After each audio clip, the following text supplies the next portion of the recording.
In the heart of cloverleaf forest, where raindrops glisten like diamonds and mushrooms hum tunes at dusk, lived an ant unlike any other Tilly.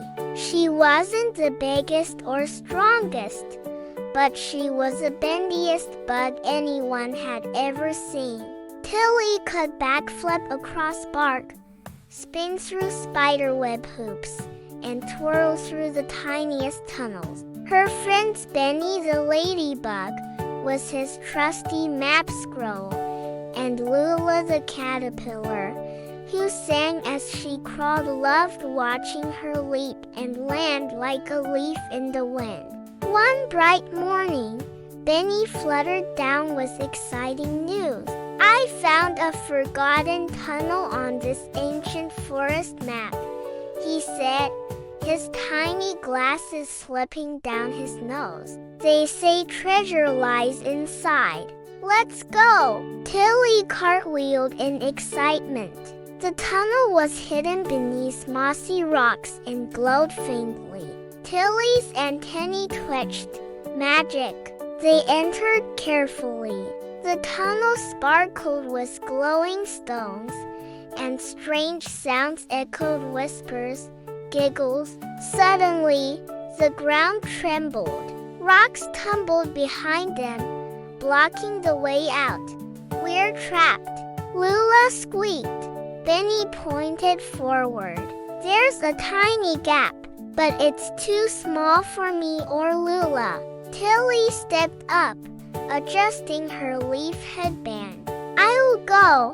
I'm built for this." She twisted sideways, slid through gaps, curled through twists until she disappeared into the glow. On the other side, she found a lever carved into glowing amber. She flipped it. Back in the tunnel, the walls shuddered. The rocks rolled away. Tilly burst back through, out of breath but smiling. "You did it!" cried Lula, but something wasn't right. The map's glow had changed. "There's a second tunnel," Benny whispered, "but it wasn't here before." The walls shimmered like a secret just waking up, and deep inside, something was waiting. Tilly took a deep breath. On the other side of the crack, Nina and Gus were trapped. The rocks had fallen faster than anyone expected. "There's no way through," Gus called out, pacing nervously. "It's too tight, even for you." But Tilly just smiled. "Then I'll have to twist a little more." She backed up, her tiny legs bent, and with a springy leap she launched into the air. Twist, flip, curl. She twisted like a leaf in the wind, folding her body like a ribbon. The gap was so tight, a leaf wouldn't fit through, but Tilly was smaller. She twisted once more and pop! She was through!